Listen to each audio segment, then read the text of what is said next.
Hello, and once again, welcome to the ANT Academy. So today we are going to start with some important points of the chapter Funnel Accounts of Not-for-Profit Organization, और simply you can say NPO. अब देखिए, problem ये है ना कि ये chapter बहुत simple है, लेकिन कुछ बच्चों को इसमें कंफ्यूजन होती है. So before we start with the practicals, हम क्या करते हैं, हम कुछ इंपॉर्टेंट पॉइंट्स को यहाँ पे डिस्कस कर लेते हैं. तो चलिए, let's start with the discussion. Subscribe our channel for more videos and updates and do check our playlist. तो सबसे पहला पॉइंट यहाँ पे आता है, दैट इज ओपनिंग कैपिटल. तो opening capital is nothing but your capital. तो समटाइम्स क्या होता है, instead of writing capital, question आपको लिख के देगा कैपिटल फंड, कॉर्पस या कॉर्पस फंड. तो capital, corpus and corpus fund are nothing but your capital, और let us say opening capital. Clear? Okay, now moving further. Next is your donations. Donation are generally classified into two types. ठीक है, donation को हमने classify किया है दो type में. First is specific purpose donations and second is general purpose donation. अब देखिए, स्पेसिफिक पर्पस डोनेशन कब होगा, तो जब क्वेश्चन में लिखा है donation received for prize distribution, donation received for building fund, तो जब आपको डोनेशन दिया है अलोंग विद द डोनेशन, उसका पर्पस क्या किया है, स्पेसिफाई किया है, तो then it is called as specific purpose donation. और अगर उसका कुछ पर्पस स्पेसिफाई नहीं किया, मीन्स आपको सिंपल में लिख के दिया है डोनेशंस रिसीव्ड, तो वो कहलाएगा जनरल पर्पस डोनेशन. ओके, ठीक है. So now moving further the recording. So we are going to record specific purpose donation into our liability side. कि जो आपके specific purpose donations हैं वो liability में आएंगे, because specific purpose के donations को हम मानते हैं capital receipts, और जो आपके general purpose के donations हैं वो आपके आएंगे in the income side, because जो general purpose का है उसको हम assume करते हैं revenue receipts.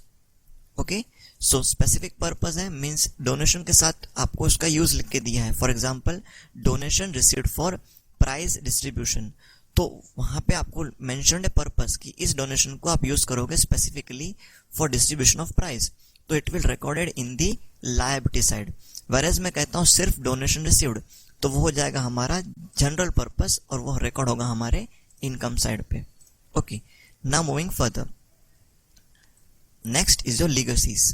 तो legacies in general sense, an amount of money or property left to someone in a will.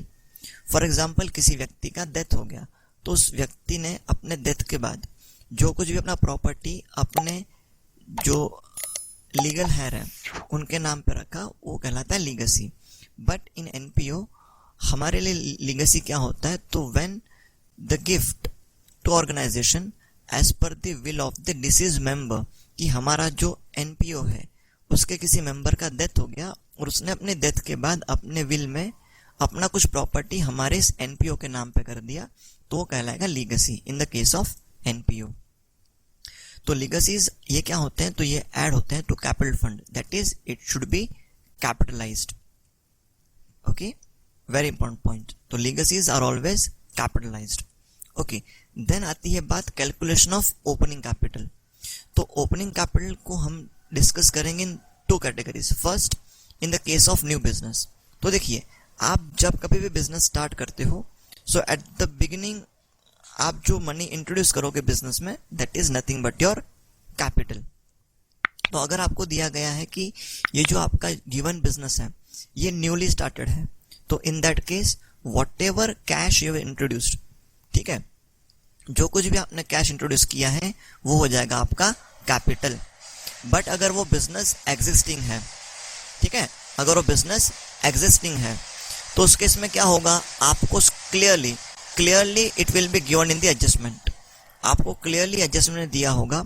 और अगर समझो एडजस्टमेंट में नहीं दिया, तो आप क्या करोगे, आप प्रिपेयर करोगे लास्ट ईयर्स बैलेंस शीट. ठीक है ना, आप लास्ट ईयर का बैलेंस शीट प्रिपेयर करोगे और वहां से आप फाइंड करोगे आपका कैपिटल. और अगर मैंने यहाँ पे बात किया कि इट इज गिवन, तो ये कहाँ गिवन होगा, तो ये गिवन होगा on debit side of receipts and payment account. First item में होगा टू कैश इंट्रोड्यूस्ड, तो it will be your opening capital. चलेगा. चलिए, मूविंग फर्दर. कुछ अदर इंपॉर्टेंट पॉइंट्स के बारे में डिस्कस कर लेते हैं। So many times it is being seen, exam में बहुत बार पूछा गया है, that is nature of receipt and payment account. तो जो आपका nature of receipt and payment account है वो होता है real account, because receipt and payment generally deals with the cash, कि how much amount you received and how much amount you have paid, means ये बात करता है कैश का।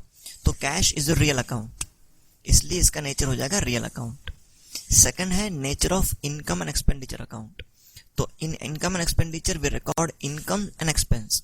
तो इनकम एक्सपेंस जनरली आते हैं नॉमिनल में, so nature of income and expenditure account will be nominal account, ठीक है, as it records all income and expenses.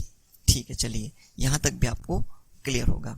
सो अब क्या हो जाएगा, इतना पॉइंट आपको याद रखना है, ये आपका बेस फॉर्म करेगा। सो नाउ इतना आप लोग प्रॉपरली कर लीजिए। हम आपको मिलेंगे नेक्स्ट लेक्चर में, जहाँ पे हम आपको प्रोवाइड करेंगे वीडियो ऑन प्रैक्टिकल क्वेश्चन, ठीक है। और हमने गिव अवे स्टार्ट किया है, एज हमने क्रॉस किया 3500 सब्सक्राइबर्स। तो उस गिव अवे का लिंक हमने दिया डिस्क्रिप्शन में, आप वहाँ पे पार्ट ले सकते हो। और अगर आप हमें फॉलो करना चाहते हो ऑन वेरियस प्लेटफॉर्म्स, तो उसकी भी लिंक दी हुई है डिस्क्रिप्शन में। चलिए बाय, जय हिंद, see you in the next video.